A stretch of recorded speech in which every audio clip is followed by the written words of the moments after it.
పొరపాట్లకు తావులేకుండా పకడ్బందీగా ఇంటర్ పరీక్షలు నిర్వహించాలని జిల్లా పాలనాధికారి రాజర్ష షా పేర్కొన్నారు. ఈ మేరకు టెలికాన్ఫరెన్స్ ద్వారా సంబంధిత అధికారులకు దిశానిర్దేశం చేశారు. విద్యార్థులు ఒత్తిడికి గురి కాకుండా ప్రశాంతంగా పరీక్షలు రాయాలని అన్నారు. ఈ నెల మార్చి 5వ తేదీ నుంచి కూడా పరీక్ష ప్రారంభం కానున్న నేపథ్యంలో ఇంటర్మీడియట్ పరీక్షలపై సంబంధిత అధికారులతో టెలికాన్ఫరెన్స్ ఏర్పాటు చేసి పలు సూచనలు సలహాలు చేశారు. ఇక ఇంటర్ పరీక్షలకు మొత్తం 18,880 మంది విద్యార్థులు హాజరు కానుండగా వీరి కోసం 31 పరీక్షా కేంద్రాలను ఏర్పాటు చేయడం జరిగిందని చెప్పారు. ఇక అదేవిధంగా ప్రథమ సంవత్సరం 9,106 మంది, ఇక ద్వితీయ సంవత్సరం 9,774 మంది పరీక్షలు రానున్నట్లు తెలిపారు.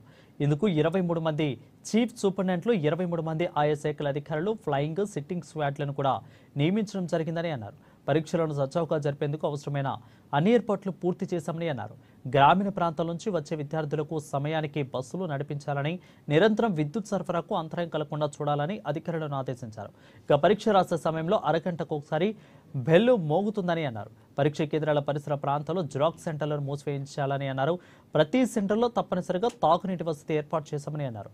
విద్యార్థులు ఒత్తిడి గురి కాకుండా ప్రశాంతంగా పరీక్షలు రాయాలంటూ ఆల్ ది బెస్ట్ ని తెలిపారు.